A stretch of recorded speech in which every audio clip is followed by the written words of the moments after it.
വ്യവസായിയുടെ മരണം കൊലപാതകം. മന്ത്രവാദിനിയായ യുവതി ഉൾപ്പെടെ 4 പേർ അറസ്റ്റിൽ. കാസർഗോഡാണ് സംഭവം. പൂച്ചക്കാട്ടെ പ്രവാസി വ്യവസായിയായ അബ്ദുൽ ഗഫൂറിന്റെ മരണത്തിലാണ് കൂളിക്കുന്ന് സ്വദേശിനി ജിന്നുമ്മ എന്നറിയപ്പെടുന്ന ഷമീമയുടെ ഭർത്താവ് ഉബൈസ്, പൂച്ചക്കാട് സ്വദേശിനി അസ്നിഫ, മധൂർ സ്വദേശിനി ആയിഷ എന്നിവർ കസ്റ്റഡിയിലായത്. സ്വർണം ഇരട്ടിപ്പിച്ചു നൽകാമെന്ന് പറഞ്ഞ് അബ്ദുൽ ഗഫൂറിന്റെ വീട്ടിൽ വെച്ച് പ്രതികൾ മന്ത്രവാദം നടത്തിയെന്ന് പോലീസ് കണ്ടെത്തി. സ്വർണം മുന്നിൽ വെച്ചായിരുന്നു മന്ത്രവാദം. എന്നാൽ സ്വർണം തിരിച്ചു നൽകേണ്ടി വരുമെന്ന് കരുതിയാണ് കൊലപാതകം നടത്തിയത്. 596 പവൻ സ്വർണമാണ് പ്രതികൾ അബ്ദുൽ ഗഫൂറിൽ നിന്ന് തട്ടിയെടുത്തത്.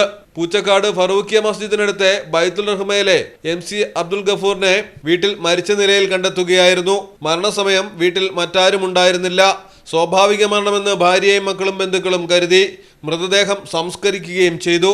എന്നാൽ പിന്നീടാണ് വീട്ടിൽ നിന്ന് 596 പവൻ സ്വർണം നഷ്ടമായെന്ന കാര്യം ബന്ധുക്കൾ അറിഞ്ഞതും മകൻ അഹമ്മദ് മുസമിൽ ബേക്കൽ പോലീസിൽ പരാതി നൽകിയതും. ഷാർജയിൽ സൂപ്പർ മാർക്കറ്റ് ഉടമയാണ് അബ്ദുൽ ഗഫൂർ. മലയാളം ടെലിവിഷൻ, കാസർഗോഡ്.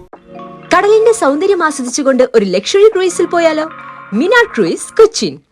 എല്ലാവിധ സുരക്ഷാ മാനദണ്ഡത്തോടു കൂടിയുള്ള ഒരു ആഡംബര യാത്ര, അതും കൊച്ചിയിൽ. യാത്രയ്ക്കൊപ്പം ഭക്ഷണവും വിനോദ പരിപാടികളും, business meetings, family gathering, birthday parties, college trips, അങ്ങനെ പലവിധ ഗ്രൂപ്പ് ആക്ടിവിറ്റീസിനും പ്രത്യേക പാക്കേജുകൾ. Live DJ, live music performance, magic show, mentalism programs. Minar cruise Cochin. Phone 8089 021 666 7034 191 993.